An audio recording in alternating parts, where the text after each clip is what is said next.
Before we start, I want to say... The following presentation is brought to you by the Realm Network.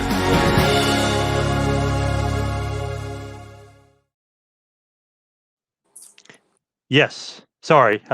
I started. I didn't even realize it. Hey, did you ever see that book I told you about that Hannibal pushed not card subject to change. Old school wrestling. Old school. Oh no, I didn't check it out, but I know what you're saying. Yeah. Yep. It's pretty fucking good. I got one. Pretty fucking good. Oh, I got to get that. Yeah, for sure. Yeah. Yes. Oh, yeah. I want to get that book. Yeah, for sure. Yeah. Hannibal is the one that turned me onto it. It's pretty fucking interesting and pretty fucking funny. He's got good taste too, Hannibal. He's got some good taste. Yeah, and there's some fucking very funny rat stories and drug stories. And whoever did this researched it right. It's almost like that Tim Hornbaker. You know him? Yes, very good author. Yeah, it's sort of like that. You'll get a kick out of it. Hello and welcome to Taskmaster Talks with Kevin Sullivan.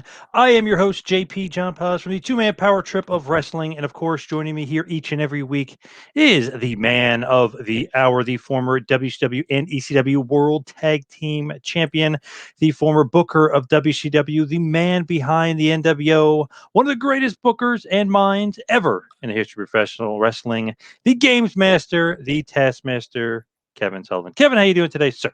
Great, John. After that, I mean, we should pull the curtains down. The show's over. It's over. Yes. Come on, though. You can't take away your accolades. You know what I mean? Yeah, You were the man.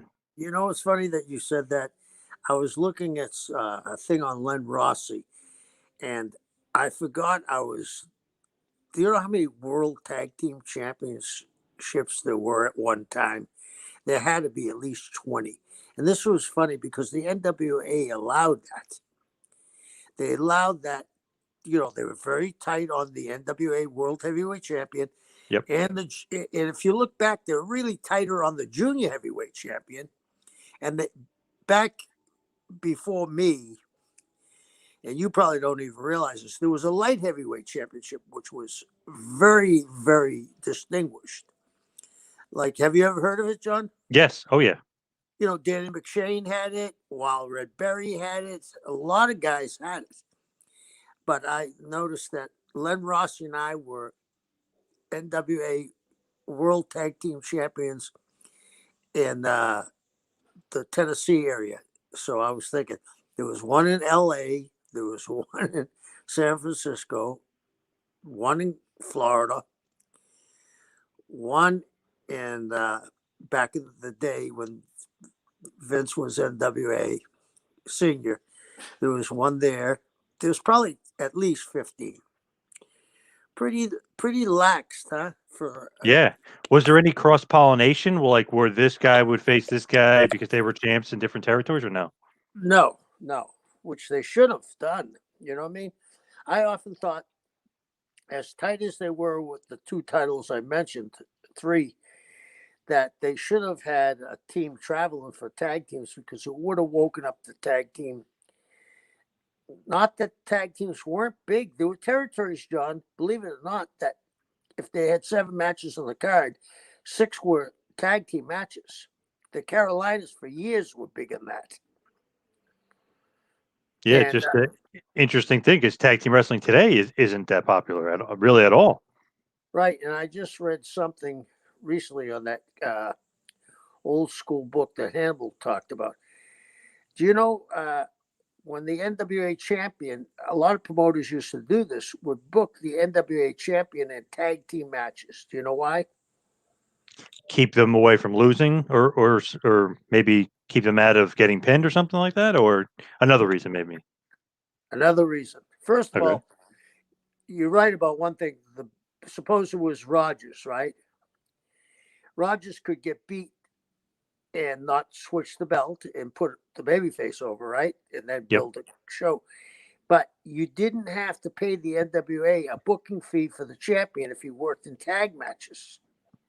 Whoa, that's a So nice little way around getting them on the poster, getting them on the bill, selling their yeah, name, but not actually having to pay the fee.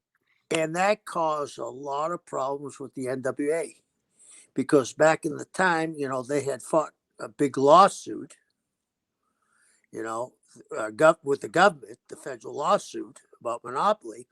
So they needed income from all the territories. So when Rogers was booked and other champions were booked in New York and they were on a tag match, I think they were getting 15%.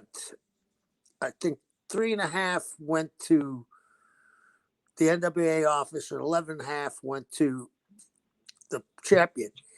So they were losing out a lot of money, on a $80,000 house. So Yeah. it's interesting. Yeah, that is very interesting the way they did that. And I'm just kind of curious, give some big news that kind of happened during the week. What did you think, if you heard it, the interview with The Undertaker calling today's wrestling and today's wrestlers soft? I didn't hear about it. I didn't see it on Joe Rogan, but I did see it on Hannibal. And I saw where he interviewed uh, Jazz, and Jazz said the same thing. And he interviewed James Beard. They have that Yep. podcast after the show. And James agreed too. You know, I listened to the Undertaker's interview about it. Well, it's to me, okay. I'm still a wrestling fan, a huge wrestling fan. And I think it would be silly on my part to contradict anything that the guy that put the most asses in seats for the longest period of time, to disagree with him, I think I'd be an idiot, and anybody else that does would be an idiot. I mean, uh, Hannibal's strong when he says about somebody saying they're better storytellers, and then he say, "Well, that's great to say." Well, they're not putting asses in seats, and it's not their fault right now, right? Because of the virus. Yep. But the Undertaker put asses in seats, and I never worked with him, but I remember when he was me, Mark Callis, he was there. You know what I mean? When he was with Sid, they weren't hurting people, but he was there. So if he says it, I got to agree with him. It's like, I always tell you the thing about Ted Williams, right? The greatest hitter of all, argumentally the greatest hitter of all times. After he came back from the war the second time, the Korean War, until the end of his career. So he came back, I think, in 54 and he retired in 60. He never got a call third strike Wow. because the umpire would say if Ted didn't swing at it, it's a ball. Right. Right. So I'm going to Yeah. say it's a ball. Nobody knows better than the guy that's put most asses in the seats than anybody in history for the longest time. My What do thing you is think? that, well, my whole thing is like if you're gonna argue from the other side and say like, "Oh, Undertaker's wrong," I don't know. You can't argue with success. You can't argue with a guy that's that successful and made so much money. To me, he's 100% right. The guys of today are softer. It's a generation thing too. I think this generation is just naturally softer. You can't say certain things, can't do certain things. The guys react differently. Back in his day, like he mentioned, some guys like Kamala's carrying a gun. This guy's carrying a knife. I mean, it was just a little different time. The guys were definitely tougher. I mean, when he wrestled Bruiser Brody, Brody's kicking his head off, and he's not complaining. He's just taking it. You know what I mean? It's definitely was different. Guys are tougher back then. There's no doubt about it. Yeah, and I mean, here's the thing: it is a generational thing, and when my generation got to be in the position to draw money, I'm sure people were saying, "Oh, they're killing the business, right? They're not doing the same thing." But they're probably saying that about Buddy Rogers when he really was the first guy to start high spots. You know what I mean? Yeah. Yep. But the difference was you had to draw to make money. And you're saying that I saw where Undertaker said the guys just come in the business and they get a guarantee. I remember when I first broke in the business, I was very young at the time, okay? And they would put me on with grizzly veterans like Jesse James, Timothy Gohagan. And Timothy Gohagan had wrestled all over the world, legitimate shooter. And he had used the sleeper for his finish. And I would go through 20 minutes with these guys every night. And believe me, I didn't say a word. And I made a the only time I ever said something, one time I said to, his name was Dr. Timothy Gohagan. I said, Dr. Gohagan, is that sleeper real? He said, oh, we'll use it for a high spot today. 10 seconds left to go. He shoots me in the ropes. We're running, I'm going through draw. Puts a sleeper on me, puts me out, piss my pants, I gotta leave. So there was a different time and different era. And they weren't embracing, you know what I mean? And John, this is how far we've evolved as a country. I was on the first card in the state of Georgia where a black man wrestled a white man. Wow. And What year was that? It was 1970. Wow. Bobo Brazil was in a 6-man tag match. Bobo Brazil, Doug Gilbert, the original Doug Gilbert, the professional, and Bobby Shane against the Assassins and Buddy Colt. Damn. Times have changed. Boy, have they changed. Yeah.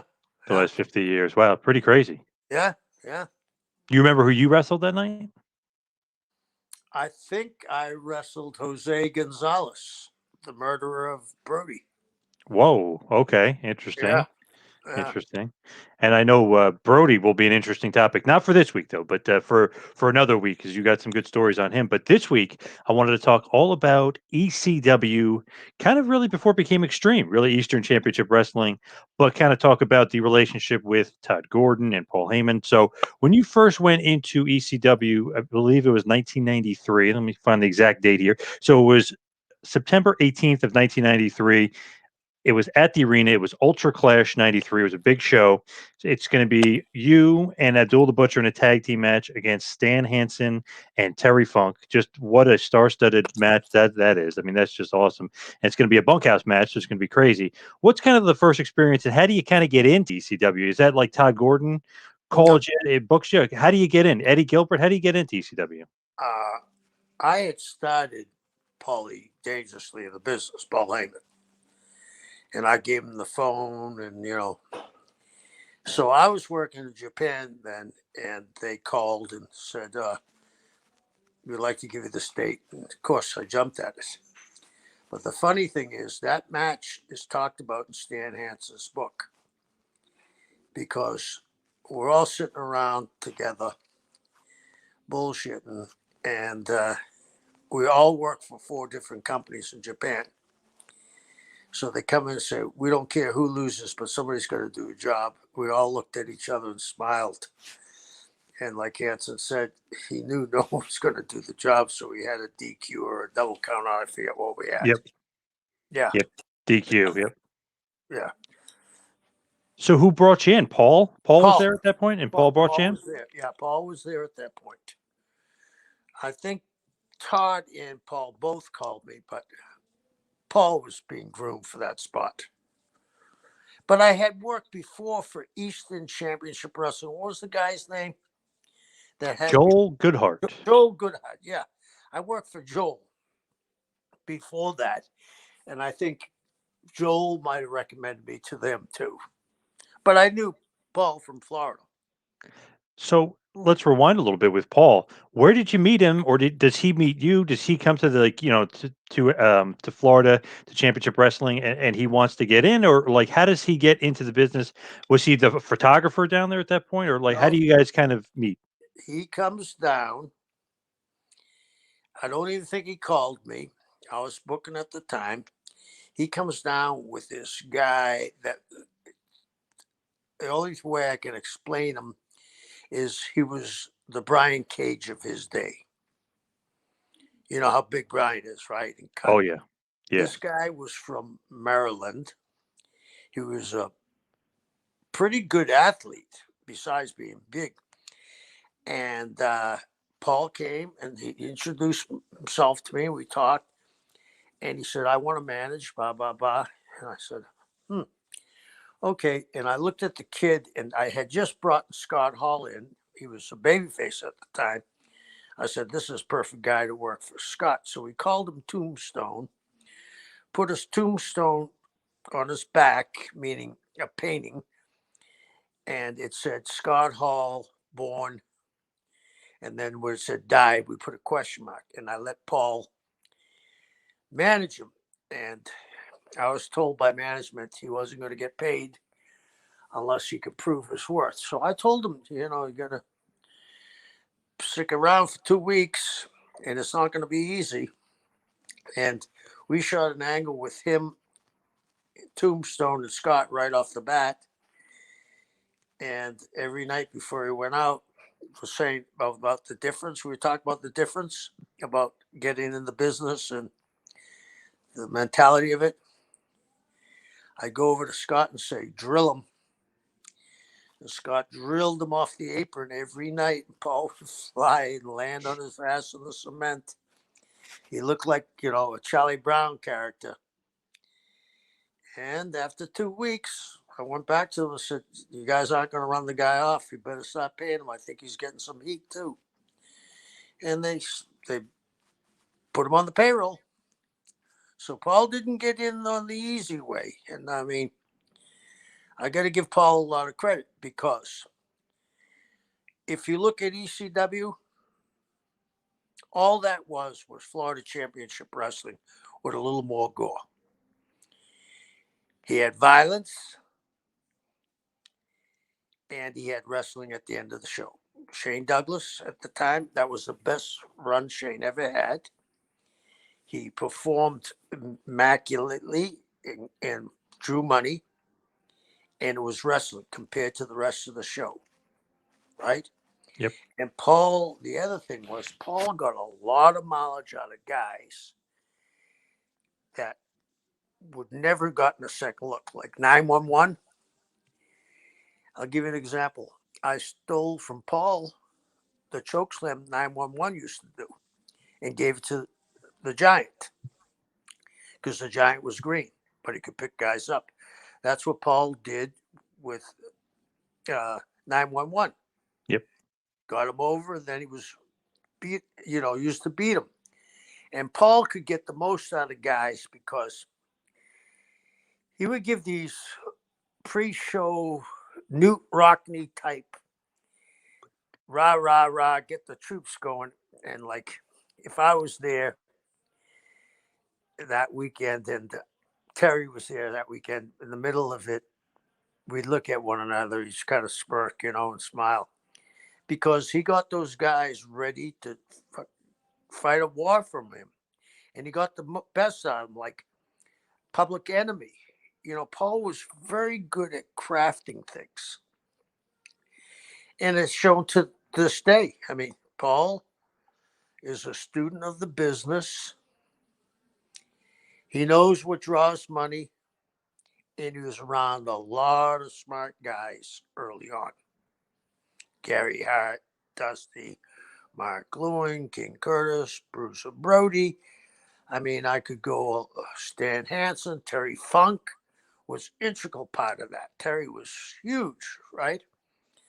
Sabu, the Sheik. So Paul was smart enough to learn from the very best. Definitely. So when he's there with you in Florida, how many years is that? Like, or what year is that? And then obviously we're gonna go fast forward into '93, but is that late '80s or is that It's somewhere? mid 80s. It's mid 80s. I'm going to say it's 84. When did Dusty go to the Carolinas? 84? Yes, '83 kind of as the booker, and then '84 he really full Yeah. time went over there. When he went over full time, Yep. I took over. So that was about 84. So with Paulie at that point, obviously he'll go to Memphis, he'll go to Continental, he'll kind of make some stops along the way, end up in WCW for a bit. So he'll definitely have a few stops along the way before he ends up in ECW. I'm just curious, like when you're with him and he's there, are you with like getting advice or is he getting advice from you?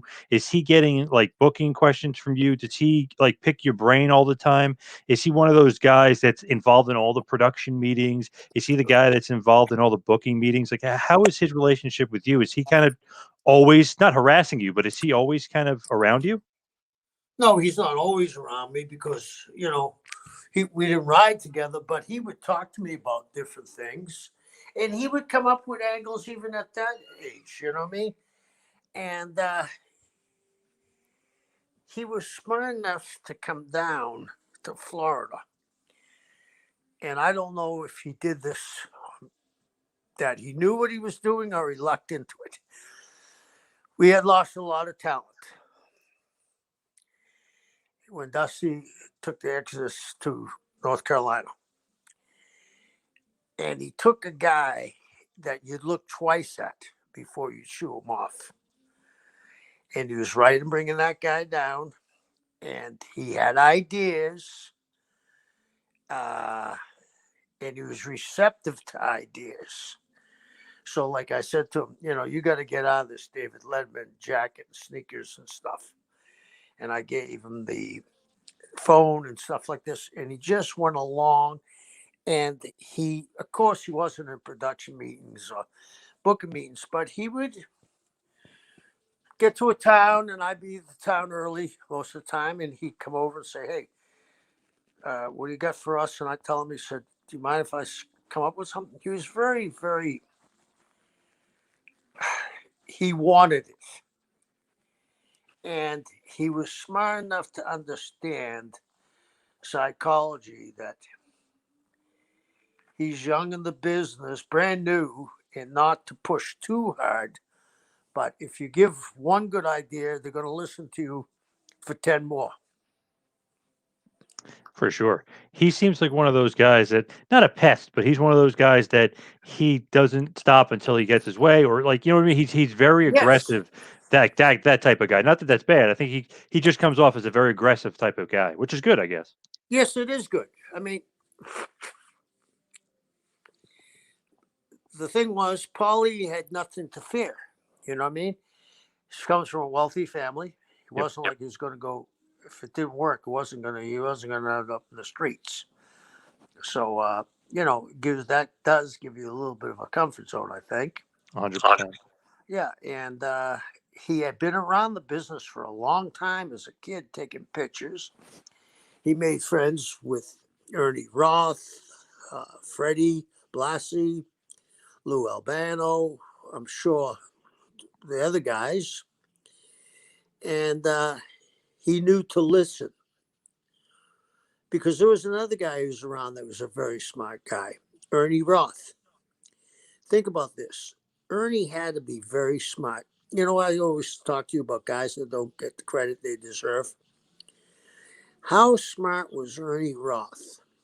He was the grand wizard Yep. in Vince's territory on top, and he was also in the Sheik's territory on top as what, Abdullah Farouk, right? Yep. At the same time. He only Crazy. worked major shows. Think of that. I don't know anybody at that time or since that time or when there was territories was flying a manager between two places to be on top. Do you? No, that's crazy. You don't think they're that valuable, but obviously he was very valuable. Yeah, yeah,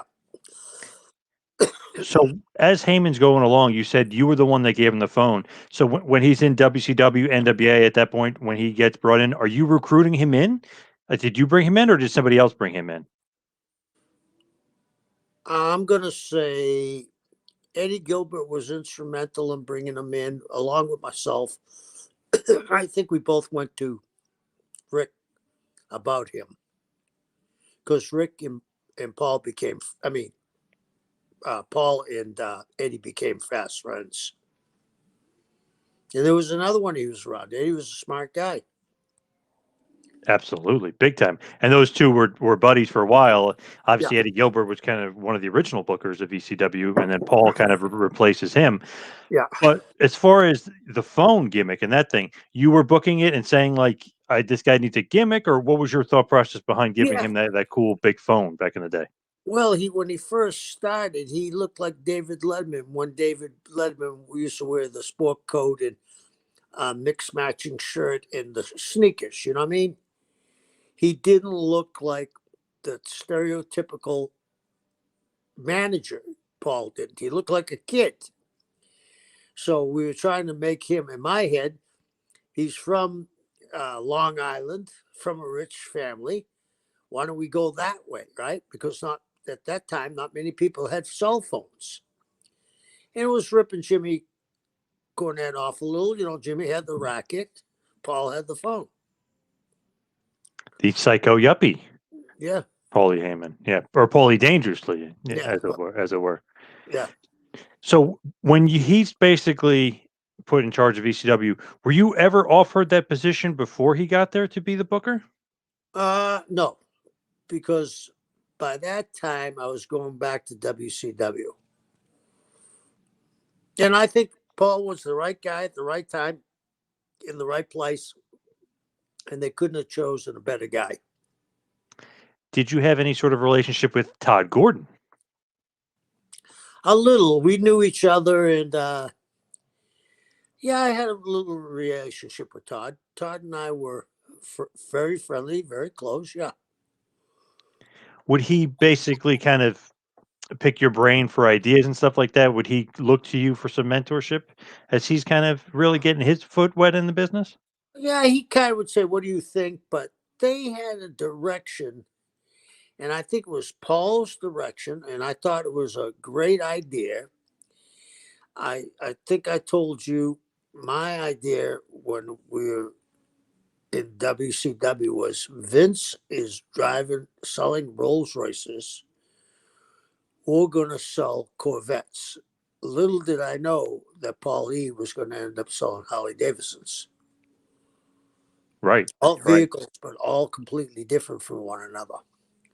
And Paul was very smart in that because everybody wanted a break in the business. Paul E offered the opportunity, and he could keep his payroll very reasonable at the time when payrolls weren't reasonable. So when you first get there for Ultra Clash for that tag match, Funk and Hanson, which is just an awesome team against you and Abdullah, which is another awesome team. I know you're saying nobody wanted to do the job, obviously ends up being in DQ, but what do you think about the star power of that match? I mean, that's pretty insane for ECW in '93. I mean, that is just a great, great card. Yeah, and the other thing it brought with them, it brought all the Japanese press. That's why nobody did a job. I mean, you know, they took that shit seriously in Japan. So you were working for your company, you know what I mean?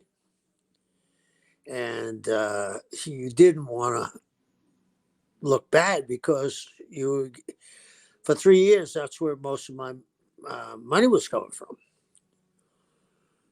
What did you think when you got there of ECW? Like, what was like your initial impressions? Like, wow, this is going to be a tough hill to climb, or you think like this is Yes. a good niche, or kind of what? Just explain what your thoughts were on ECW at that point. Well, you got to remember, I come into the building. It's a bingo hall. You've been there, John? Oh, a bunch of times. Yep. Okay, so you remember going back in the day? So the first time I actually went was in the early 2000s. I wish I went earlier. I should have went earlier, but I got a great grand tour from PJ, just incredible. It had to be like 2002 or so. He gave me a great grand tour, and it was torn to hell from CZW, who ran there after ECW, and it was just a pile of shit. But he said it was even still a pile of shit before that. Yeah, it was a pile of shit. Yeah. They had found on two occasions dead bodies in the parking lot. He told Justin told you that, right? No, I didn't know that. That's crazy. Yeah, Okay. yeah. Bad neighborhood. One was execution style, hands tied behind the back. It was on a precarious corner. You remember, across the street of the railroad tracks. Yep. Swanson and Whitner. Yeah, all there was buildings that were dilapidated, stray dogs running around, rats as big as cats, and it's underneath an overpass, right? Yep. Down from Gino's Steakhouse, and you were asking people to take their lives in their hand to come into that building. Yet they came. They Yeah. came. Is the great quote from Eddie Graham: "If they want to see it, they'll crawl over broken glass." That's true. And that area, I mean, it's a lot nicer now than it used to be. And they even fixed up the arena now. Even got Yeah. a nice bar. They've actually, for the first time in a long time, fixed the bathrooms. The bathrooms are decent now to, nice to decent. So they definitely fixed it up now and it's good. But man, even when I was going, what was it, almost 20 years ago now, it was horrible. And then I heard that it was just as bad during Oh, ECW times. yeah, it was worse. The dressing room was one big open space. It was horrible. It was horrible. To me, I feel like it would be a hard sell getting you, Abdullah, Funk, and Stan Hansen just because it's like, oh, by the way, we're running Philly. Oh, Philly, great. Oh, cool. Now it's in a shithole. Oh, okay. You know what? And then it's like, no, it's in a really, really bingo hall crap shithole. Like, is that a hard sell to get names like you guys on the show? Because they didn't say it that way. We're in Philly. Oh, that sounds good. Philly, God, okay. And the other thing is, the price was right. You know what I mean? Hmm. Yeah. Man, I could just imagine like Stan Hansen walking into the building for the first time, like, where the hell am I? Yeah, but Stan's a trooper, and Terry is too, and Abdullah too. All you hear about is the good things about Japan, brother. I've wrestled in some really crazy places. I wrestled actually in a slaughterhouse pavilion where there was a bunch of slaughterhouses, and where they used it wasn't there the day we wrestled, where they used to store the sheep and cattle.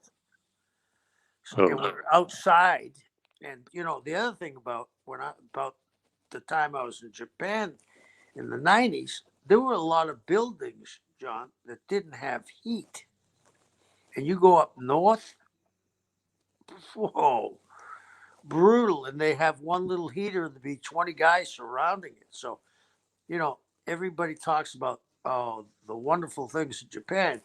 Hey, we're performers, and the show must go on. So it isn't always. Hey, if they offer you the right amount of money, you're going to go to any venue. yeah, I mean, that's true. I think it shows. Didn't Ric Flair go to one of the Gigolo shows? I believe so for ICP, and I know they draw a big house, but I've heard they paid him a ton, like in the tens of thousands ton. Yeah, and they draw people out in the field, Yes, yep, and they're sleeping in the mud, and for 3 to 4 days. So if the price is right, they'll go. yep. And I've been to the ECW arena so many times, like 3PW. Man, there's so many other Ring of Honor, a bunch of other promotions, and the air condition doesn't work, the heat. So I mean, it is what it is. It's just not a great venue. Now it's nicer, but back then it was not a great venue for you guys at all. Yeah, yeah. So as far as kind of your time in ECW as you move along, are you supposed to be booked like for a certain period of time? Because after that, after Ultra Clash, there's a bunch of basically, I guess you could say a tour, so to speak, but there's a bunch of dates you do in a row. Are you technically ECW talent? Are you there for a tour? Are you signed to any sort of contract? What's that deal?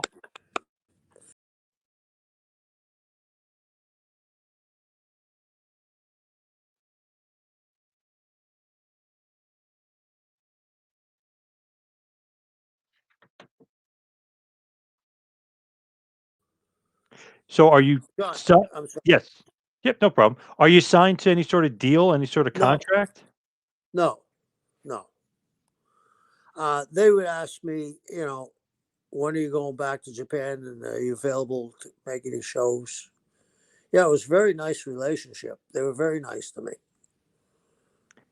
What was the deal? You know, I mean, you don't have to go money wise, but you're gonna work a bunch of shows. You said the price is right, but what's the deal? You're gonna work like for a month or like No, what? no, no, no. At that time when I was working, they'd only ran weekends, I usually would only work, wasn't it Friday nights they ran?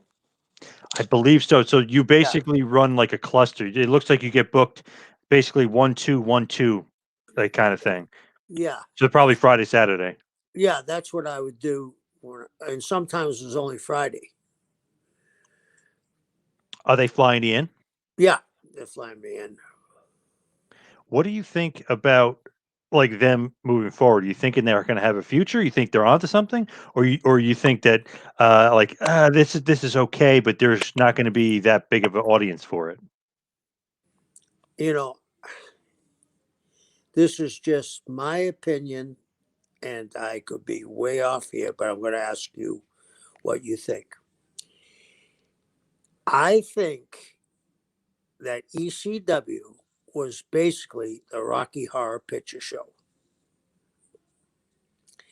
The audience was part of the show and a big part of the show. Yep. It was a male dominated audience. Like the smart fans going hijacking shows.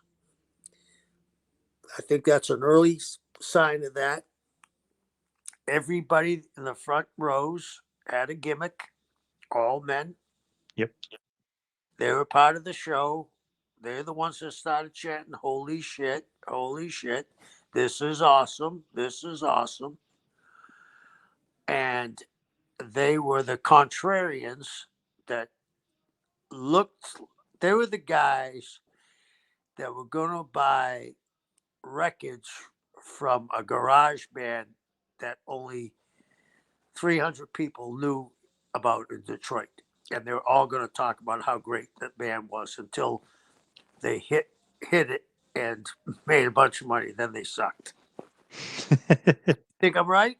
100%. Yes. Yeah. Yes. Nailed it So right on the head. so that's why it didn't work in Florida. Hmm. The reason why, and people can tell me I'm wrong, and maybe they drew in Florida. But I actually, when I was booking, I remember that we were running Orlando for 10 days and they booked Tampa at the fairgrounds. First of all, they booked the wrong building, but I went and saw their show. I Yep. was welcome to it, you know. And it the reason why it didn't draw in Florida, because it was black, like the series Black Mirror. The reflection wasn't what the people had been seeing. It was too much like Florida Championship Wrestling without. They had Shane on top, which was great, okay, to do the wrestling. But the violence underneath, there wasn't any Dusty Rhodes or Blackjack Mulligan or, people, Eddie Graham or Ox Baker or, they try to grow their homegrown stars, and that just didn't work in Florida. So, but other places I heard they drew. I heard they drew in Chicago and different places. But again, I think in Chicago and Philly, there's a lot of smart marks. In Florida, there weren't that many. They took it Yeah. more serious. Do you know what I mean? Yep. It's interesting when you're like first there, who they have you working with. Like I mentioned that tag match. Then the next match is Abdullah the Butcher, JT Smith, and Terry Funk defeat Don Morocco, Jimmy Snuka, and yourself. So it's like, man, what a stacked card of legends. Maybe quote unquote Morocco and Snuka were past their prime at that point, but I mean, what a legend to put in a match. Obviously, throw JT Smith in there for their homegrown guy, but man, that's a pretty star-studded team you're on there. Yeah, I mean, he was doing it right. Do you know what I'm saying? He was doing it right. He was going on the right way, I believe, to do it. He was getting the guys in there, and like you said, JT, that elevated him instantaneously. And Paul did it the right way to bring in guys to pass the torch. And, everybody else eventually did. Was Sabu on that card? I believe he was. I don't know the match. I could probably look it up. No, but he was, because I ended up working with the Sheik there. And the Sheik was a babyface, Yeah, It was and Sabu's uncle. yeah, and they Paul knew. Paul was ahead of the curve. He knew and talked to people. Paul wasn't in a fishbowl where if someone said to him, "Oh, that's fake," kayfabe, kayfabe. Paul wasn't that. Paul would say, "Why do you think that?" Oh yeah, it might be, but everything's. And then they go and give you the song and dance. The Buccaneers won because they're the first team to play in their own stadium, and Brady's going to win. And when he doesn't win, they'll give him a reason why he didn't win, right? Right. Uh, he was really receptive. And I say this with all the compliments in the world. Paul, not only being ahead of the curve, he saw things differently than most bookers saw, like the TV production. Most guys that book don't get involved too much in production. If you look back at ECW, it was like Cops TV, right? Where it was almost a reality show type feel to it. In the background, guys running and fighting and stuff like that. Paul was attuned to production where most guys weren't. He had, if he hadn't been yet, he was soon to be in a publicity department, so have his own company, right? Yep. So he knew how to get things up and going. And again, I don't think Todd Gordon gets his due either. He was a perfect partner for Paul. I think, you have to have your a compass with you. Uh, Todd was Paul's compass. JJ was Dusty's compass. You have to have a compass to lead you back to the true north, because you get off the rails sometimes at your own success, and you think you're Michelangelo. You can do anything you want, and it's going to work. Todd and Paul together are a good team. He also surrounded himself with a group of young, talented guys, meaning Taz, Tommy Dreamer, Shane Douglas, Sabu, just incredible. I mean, who else do you have back there? Oh, Rob Van Dam, Sandman, New Jack. Sandman, uh, Tommy Cairo. I mean, he had a lot of young Raven. I mean, he had a lot of talented guys that hadn't gotten a break, or if they did get a break, weren't used properly, like Raven. I mean, look at Raven's character from Johnny Polo to Raven. Completely different, right? Oh yeah. So Paul knew how to listen to people, and I think, I don't think anybody else could have done what he did. You think Sabu should have been a bigger star? Absolutely. I had him a contract. And when they he was signed, and it says it in his book too. I said,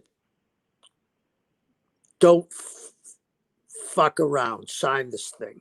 It's 3 years. I think the down year was $400,000.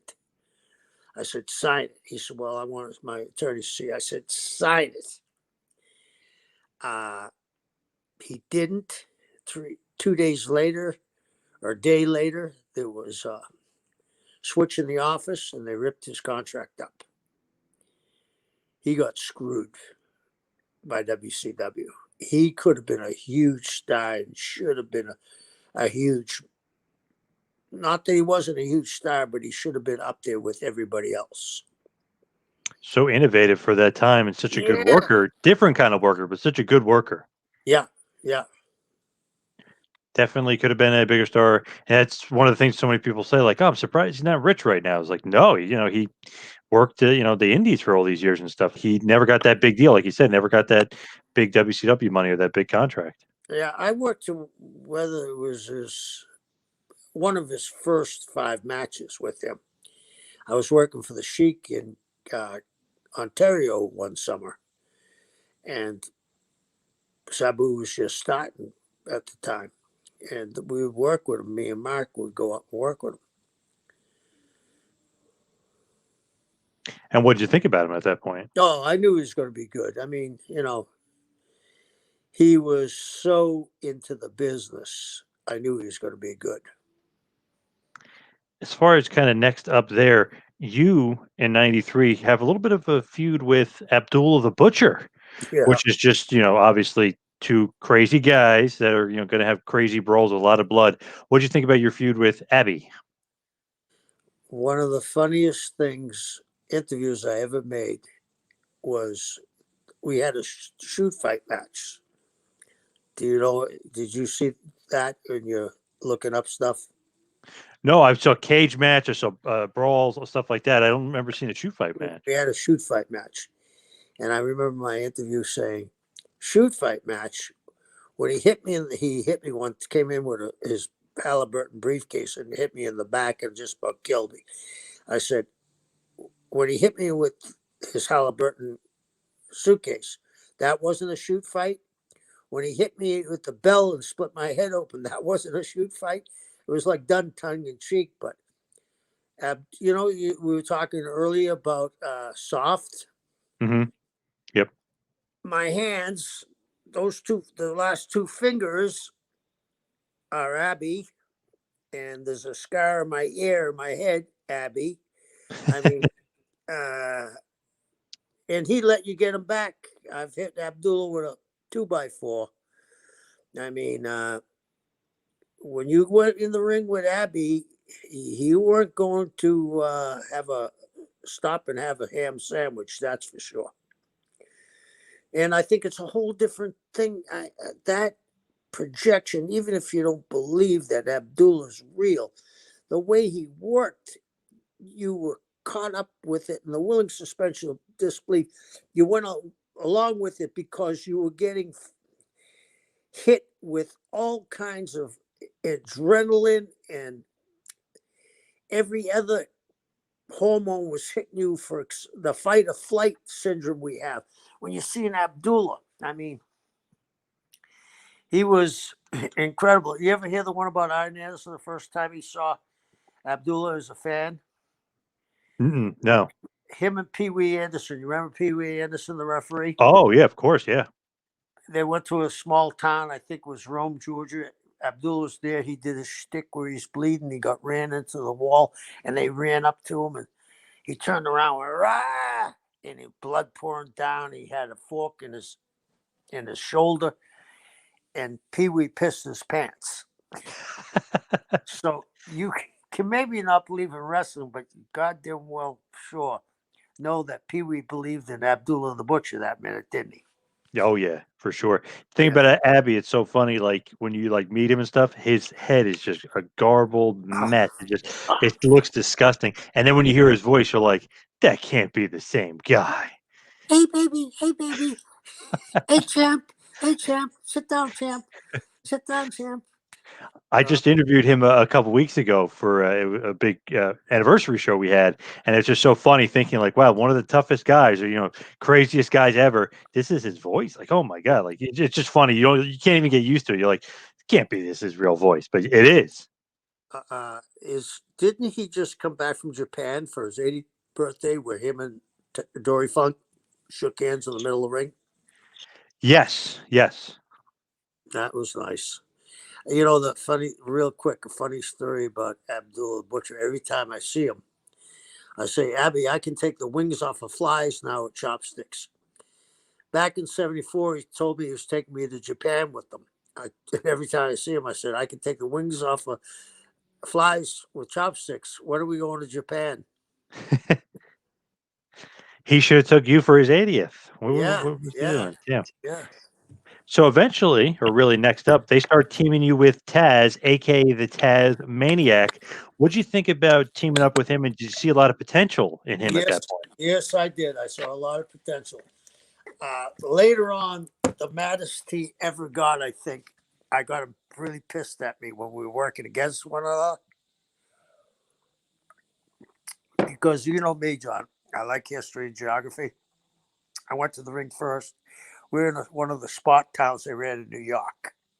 It's like a VFW hall. I grabbed the microphone and said, how the hell is he the Tasmaniac when he doesn't know where Tasmania is on the map? He ran down the aisle and suplexed me. I was laughing so hard. He was so pissed.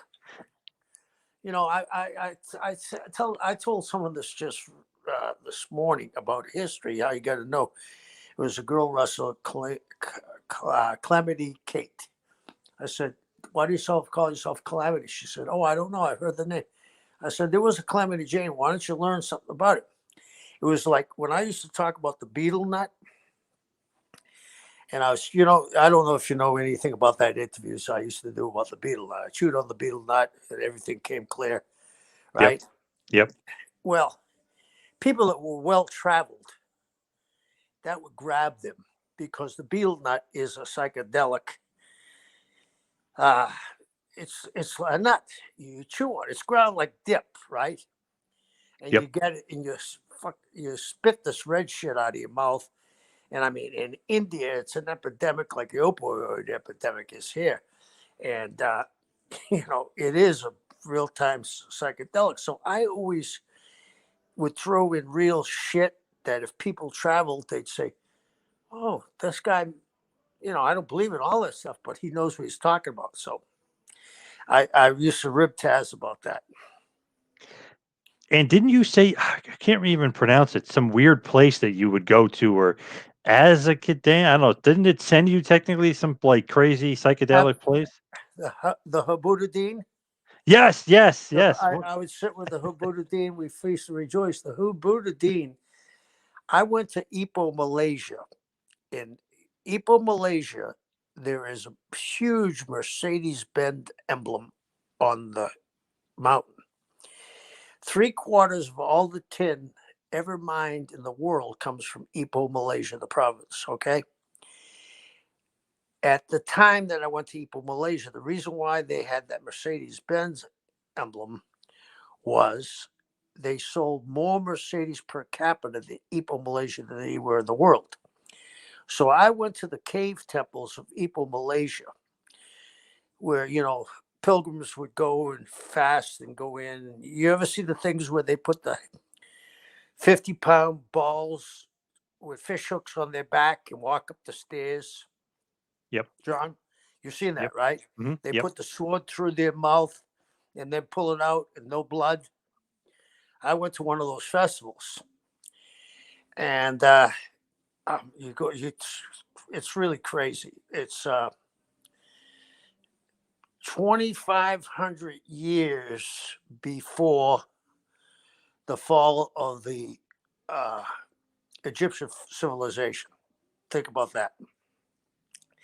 And you go by, and they got all these Hindu deities, and I end up being this. You're going down this real skinny alleyway. You end up in this huge cave that opens up, and there was a guy called a Sifu, which is like a prophet.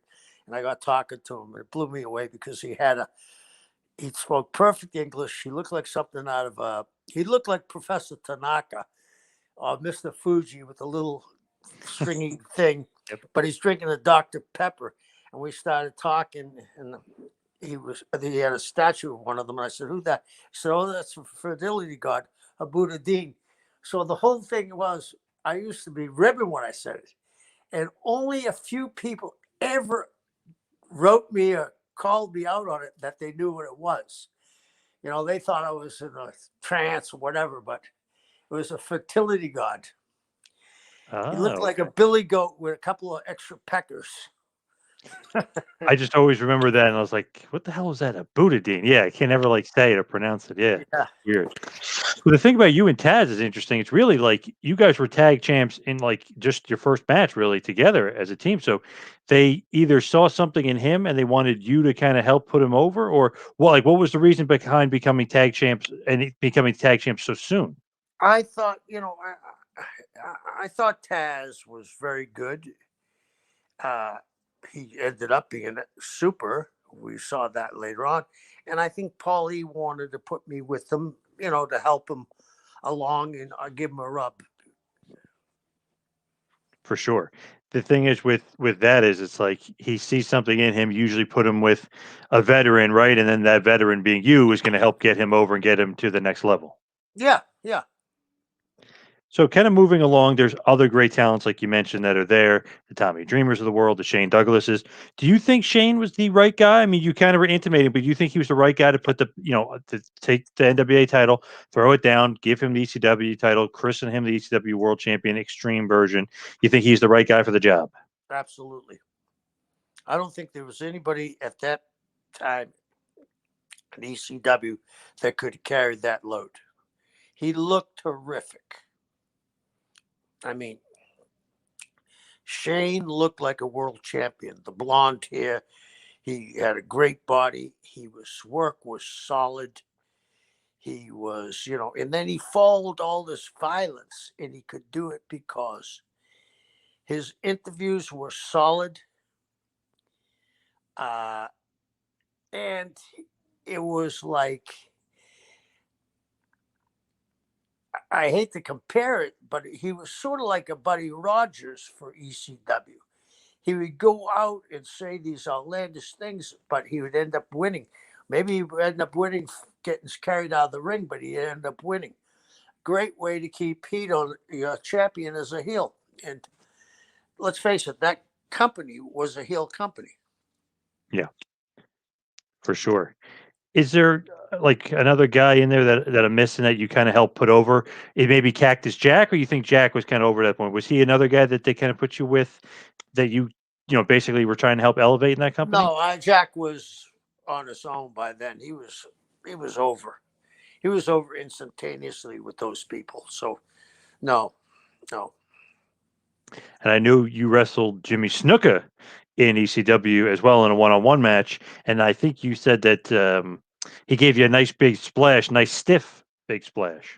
Well, all of Jimmy's were, because he led. And if you ever look at the one he gave Jeff Jarrett, Yes. it wasn't him landing so much as the boards coming up and hitting Jarrett. You see the boards come up. Hmm. They weren't the flat plywood; they were single boards. And when Jimmy landed, you'd have to. It's like I learned this taking Randy's elbow. You take a Randy's elbow, you got to sit up and ride it down. You can't let him spike you with that thing. Same with Jimmy Splash. You got to sit up and take it and ride you down. If you're laying there, anything can happen. Yes, definitely. Now, your last match in ECW, kind of just going through. I don't want to go touch on every match and stuff, Right. but the last match that I could find is the Public Enemy defeat you and not excuse me, you and Cactus have a no contest with the Public Enemy, but that's the last match that I could find.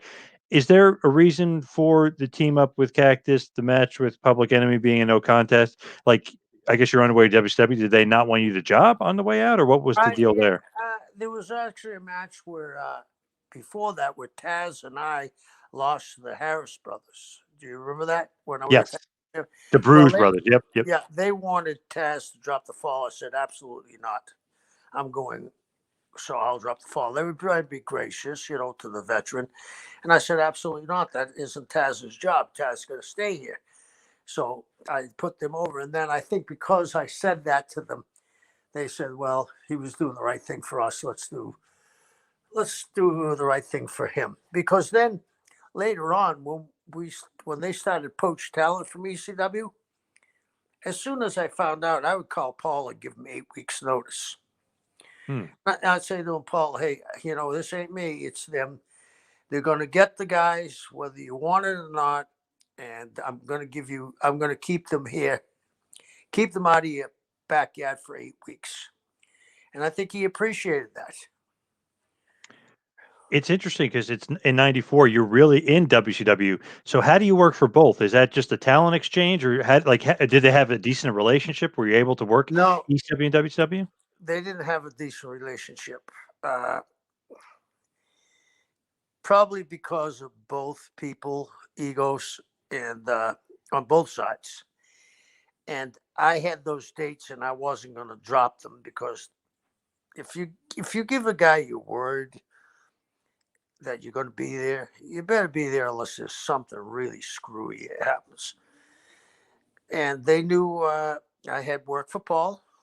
Paul was a friend of mine, and I think I proved it after I went there, and they would tell me, well, we're going to take Malenko, Guerrero, and Benoit. I called them and said, they're going to take the 3 of them and probably Raven too, so you better prepare yourself.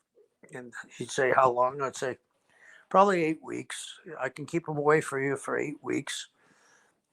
And that was it. I think there might have been an ECW to this day if they had some money behind them, where we couldn't have went and raided them. I mean, we took Sherry, didn't we? Yep.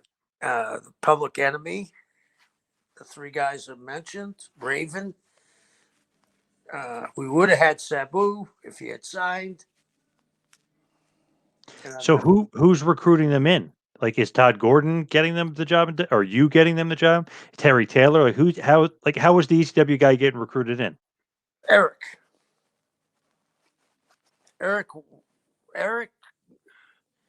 knew one thing. People knock Eric, but Eric knew talent most of the time, and he understood that this is one of the things that Eric really understood.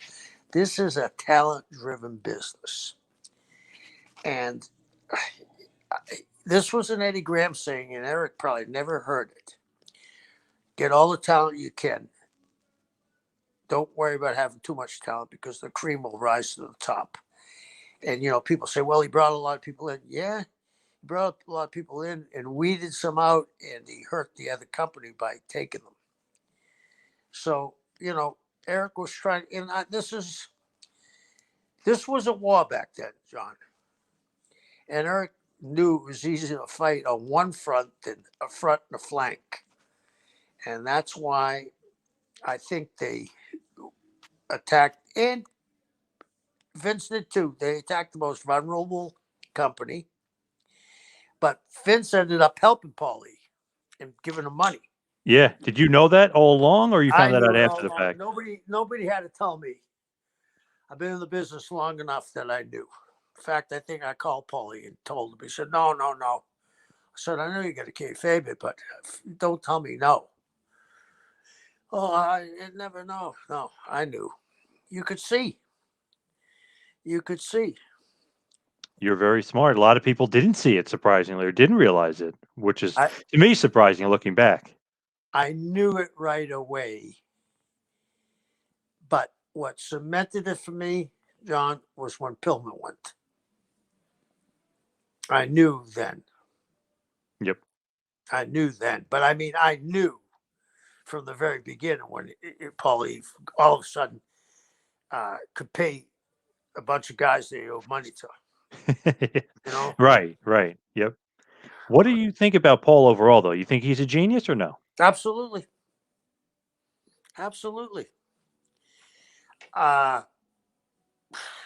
let me put it this way, and if I'm wrong, you're going to tell me I'm wrong. I saw a thing just recently, about a few years back ago, when Roman Reigns went to do a promo. The whole building started, Roman sucks. Roman sucks. When you saw any kind of wrestling talk shows, Roman sucked, right? Yep. Roman couldn't talk. He couldn't work. Paulie, that was the only thing different. Now he's the savage commander or the general of the jungle or whatever, right? Yep. Because of because of because of a kid from Long Island, you know, Meshuggah. I don't know. I don't know. I mean, that's the only difference. So if I'm looking at what makes it work, the only denominator that wasn't there when he wasn't over, but is there when he's over, is Paul. So I'm going to say he's a genius. What do you think is the legacy of ECW? It was the best alternative at the time. And I think they're going to say something about like this later on, and I want your opinion on SWE Fury. They're almost following suit what Paul did. They got talent that was kind of forgotten about. They got talent that was big names for a while that left the business. They got a very good production company. So, you've seen Fury in the last month do a lot of stuff. So, I mean, it's going to be interesting. I heard they just hired Trevor Murdoch, and he's coming across as the NWA North American champion. Terry Funk is there on the 27th. So, they're almost following a blueprint of ECW. What do you think? A little bit for sure. And do you think about Terry Funk's there? They bring in the legends, but they sprinkle in the new guys. They Right. kind of have a little bit of a cult following. Yeah, definitely. Yeah, yeah. And I think that we can go back to Paul. And I want to say one other thing about that before we go on further. Paul was lucky also that Jimmy Cornette paved the way for territory. Yes. I don't know if Jimmy didn't pave Smoky Mountain, if Paul would have been able to do that. Because that's where Todd Gordon comes in, where your line is to Todd. Well, Jimmy Cornette did it, and he did it in a territory that had been burnt pretty bad. We're going to give them an alternative. Yep. Easy Totally agree. easy to sell. Easy to sell. Yep. Yeah. I totally agree.